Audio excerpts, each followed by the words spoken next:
차기 대통령 지지율 조사에서 압도적 여야 1위인 한동훈 전 국민의힘 비대위원장과 이재명 더불어민주당 대표의 전당대회 출마가 초읽기에 들어갔다.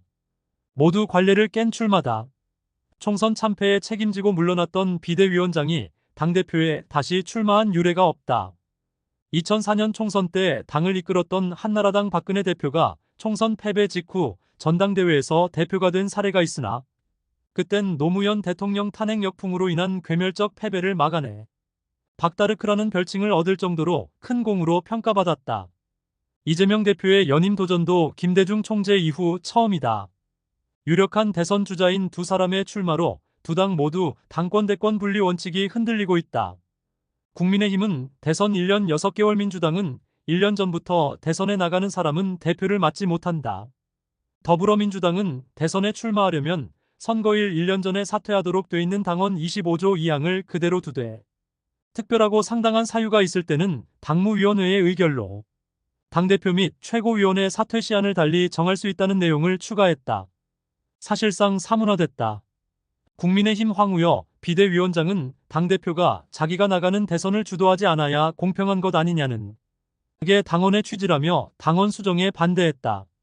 결국 한동훈 전 위원장은 2027년 대선 불출마, 대선 1년 6개월 전인 2025년 9월 대표 사퇴 당대표가 돼서 당원 수정 중 하나를 선택해야 한다. 여야의 대선 지지율 1위인 한동훈과 이재명은 2027년 대선에서 맞붙을 수 있을까?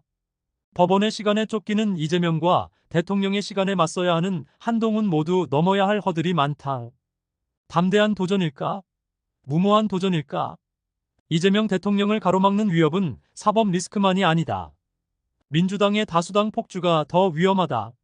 민주당의 김대중, 노무현, 문재인 모두 여소야대 상황에서 대통령이 됐다. 독재에 대한 기억은 대통령과 압도적 여당의 결합을 두려워한다. 2020년 180석을 확보한 민주당의 검수완박 독주도 정권 교체 이유 중 하나다. 2022년 대선 이후 2년 동안 윤석열 대통령을 지켜본 국민은 겨우 115석으로도 야당과 협치를 하지 않는 대통령이 150석 이상의 의석을 갖는다면 어떤 상황이 벌어질지 충분히 예상했다. 대치가 독재보다 낫다는 판단이 총선 결과다. 지금 민주당은 4년 전보다 훨씬 심하다. 3년은 길다며 노골적으로 윤석열 대통령 탄핵을 말한다. 헌법재판소에서 기각됐지만 이미 이상민 행정안전부 장관과 안동환 검사를 탄핵했다. 손준성, 이정섭 검사 탄핵 심판도 진행 중이다. 민주당은 쌍방울 대북 송금 의혹을 수사한 검사들 탄핵도 추진하고 있다.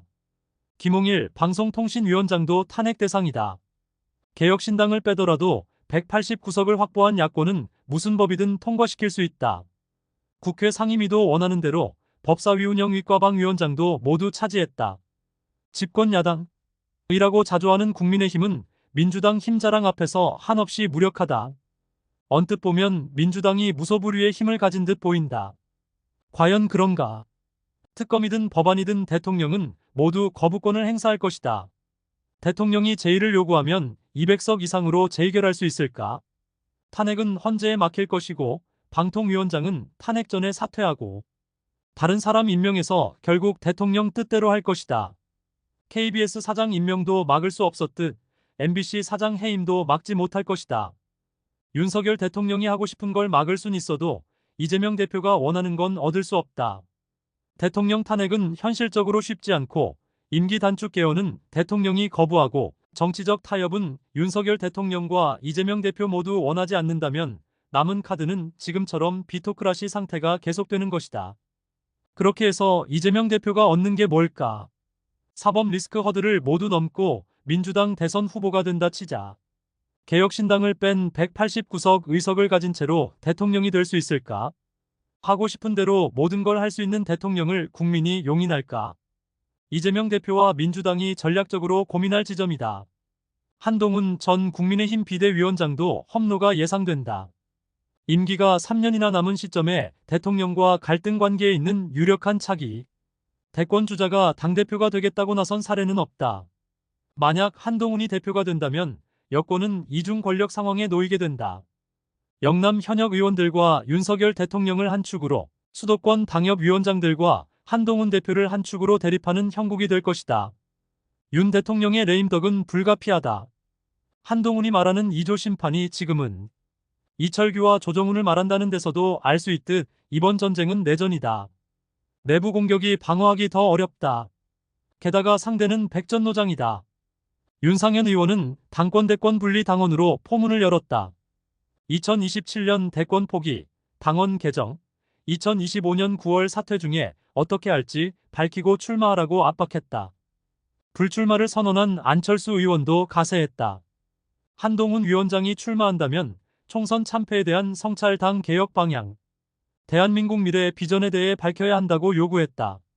출마 여부가 불확실한 유승민의 출마 가능성도 신경 쓰이는 대목이다.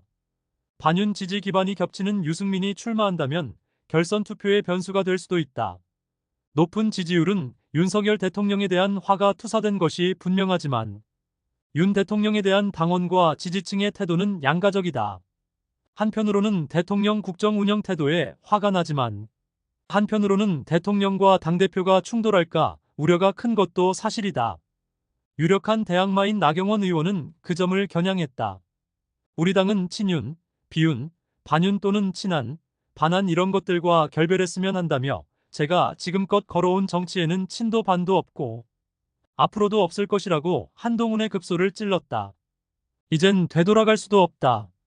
루비콘강을 건너며 율리우스 카이사르가 한 말대로 주사위는 던져졌다.